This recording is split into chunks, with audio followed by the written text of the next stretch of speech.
दोस्तों, अगर आपने गुल्ली बुल्ली और रेंट हाउस का पहला पार्ट नहीं देखा है तो पहले जाके उसे देख ले, वरना ये स्टोरी आपके समझ में नहीं आएगी।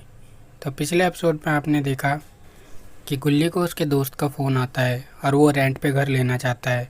फिर गुल्ली बुल्ली रेंट पे घर देखने के लिए जाते हैं तो उन्हें एक घर बहुत ज़्यादा पसंद आता है, लेकिन उन दोनों को नहीं पता कि ये एक चुड़ैल का घर है। फिर गेट खटखटाने के बाद जब कोई गेट नहीं खोलता तो गुल्ली वहाँ पे बैठे बैठे इंतज़ार करने लगता है कि तभी वो चुड़ैल गुल्ली को घर के अंदर खींच लेती है। वहीं बुल्ली को भी पता चल जाता है कि गुल्ली इस घर के अंदर ही है और बुल्ली गेट पे धक्का लगाता है, लेकिन ये गेट नहीं खुलता। ये गेट तभी खुलेगा जब उस चुड़ैल की मर्जी होगी। अब आगे देखते हैं।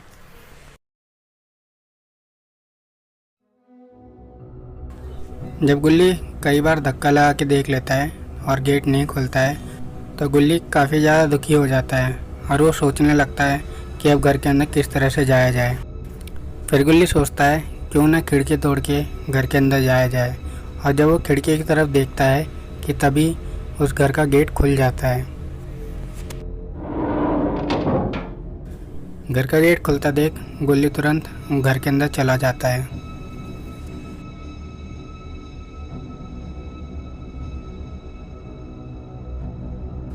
जब बुल्ली घर के अंदर जाके देखता है तो बुल्ली को घर के अंदर कुछ खाली बक्से और कुछ टूटा फूटा सामान पड़ा दिखाई देता है, लेकिन बुल्ली को कहीं पे भी गुल्ली दिखाई नहीं देता। लेकिन बुल्ली को पता है कि गुल्ली की आवाज़ इसी घर के अंदर से आई थी और गुल्ली के सामने एक गेट भी है। अब बुल्ली तुरंत आगे बढ़ता हो जाता है और उस गेट को खोल के आगे चला जाता है।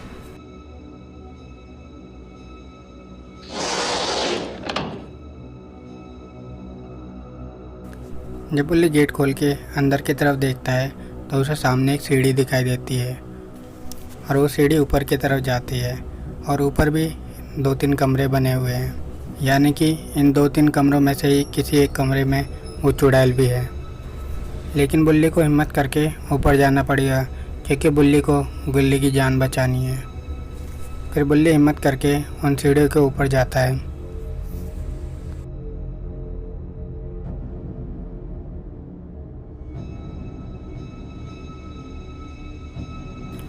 जब बुल्ली सीढ़ियों से ऊपर आ जाता है और उन गेट की तरफ देखता है तो बुल्ली को गुल्ली सामने बेहोश पड़ा दिखाई दे जाता है। और जब बुल्ली गौर से देखता है तो बुल्ली को पता चलता है कि गुल्ली के हाथ पे एक घाव का निशान है और ये निशान चुड़ैल के दांत का है, यानी कि उस चुड़ैल ने गुल्ली के हाथ पे काट खाया है, जिसकी वजह से गुल्ली बेहोश हो चुका है। फिर बुल्ली तुरंत गुल्ली के पास जाता है और बुल्ली को खींच के सीढ़ी के पास लाने लगता है। लेकिन बुल्ली को ये काम बड़ी सावधानी से करना पड़ेगा क्योंकि इन 3 कमरों में से ही किसी एक कमरे में वो चुड़ैल भी है। और जब बुल्ली खींचता हुआ गुल्ली को सीढ़ी के पास लाने लगता है तो एक आवाज़ आती है।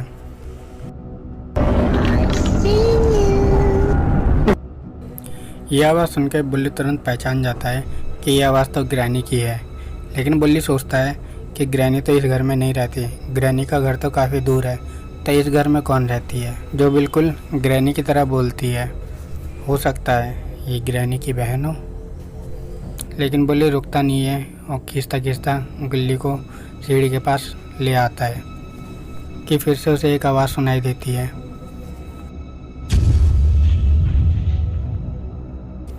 यह बात सुनने के बाद जब बुल्ली पीछे की तरफ देखता है तो उसे दिखाई देता है कि सीढ़ी टूट चुकी है। लो भैया, अब एक और मुसीबत आ गई। अब बुल्ली गुल्ली को नीचे कैसे लेके जाएगा।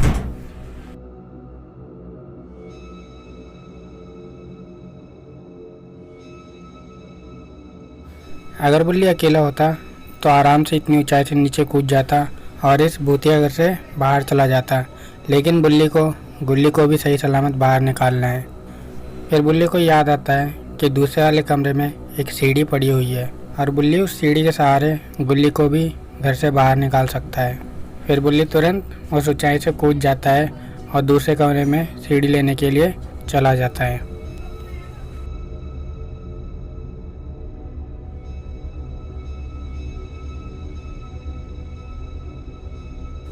फिर बुल्ली उस कमरे से सीढ़ी लेके उस जगह पर लगा देता है जहाँ पे वो टूटी हुई सीढ़ी पड़ी थी। और अब बुल्ली इस सीढ़ी की मदद से गुल्ली को आराम से नीचे ला सकता है। फिर बुल्ली उस सीढ़ी की मदद से ऊपर चला जाता है।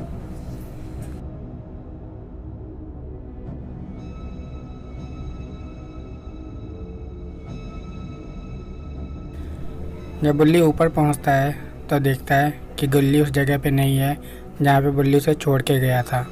अब बुल्ली कहाँ पे चला गया?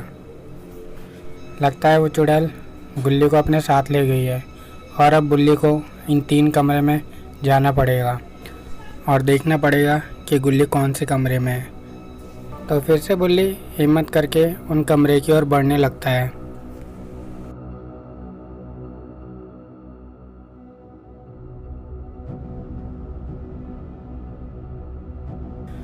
जब वो पहले कमरे के पास पहुंचता है तो वो बड़ी सावधानी से उस कमरे को खोलता है।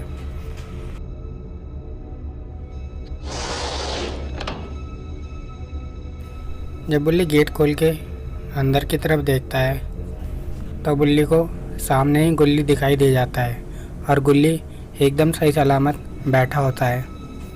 गुल्ली को सही सलामत देख बुल्ली खुश हो जाता है और गुल्ली के पास पहुंचता है।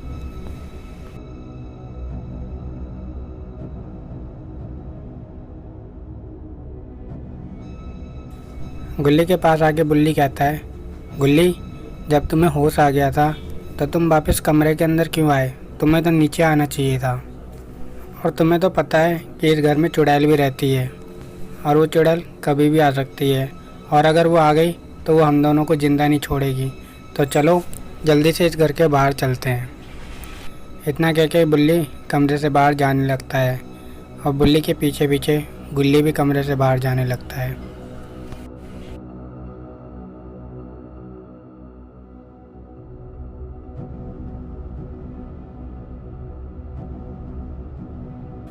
लेकिन बुल्ली ने गुल्ली की एक बात पर ध्यान नहीं दिया। गुल्ली के हाथ पे ना तो कोई चोट का निशान है और गुल्ली की आंखें भी बीच बीच में लाल हो जाती हैं। मतलब ये तो गुल्ली है ही नहीं। वहीं बुल्ली चलता हुआ सीढ़ी के पास तक पहुंच जाता है, लेकिन गुल्ली गेट के पास में ही खड़ा है क्योंकि ये गुल्ली नहीं है, ये चुड़ैल है। बेचारा गुल्ली तो अभी भी बेहोश पड़ा है और वो लास्ट वाले कमरे में है।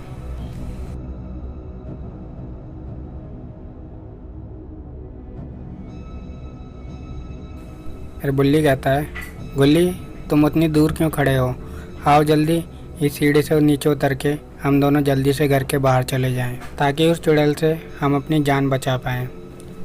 लेकिन गुल्ली अभी भी गेट के पास में ही खड़ा है और गुल्ली की आंखें अचानक से एकदम लाल हो जाती हैं। ये देख के बुल्ली समझ जाता है कि ये गुल्ली नहीं चुड़ैल है। तो क्या दोस्तों, ये चुड़ैल बुल्ली को भी घायल कर देगी या जान से मार देगी, या फिर बुल्ली गुल्ली को सही सलामत लेके घर के बाहर निकल जाएगा?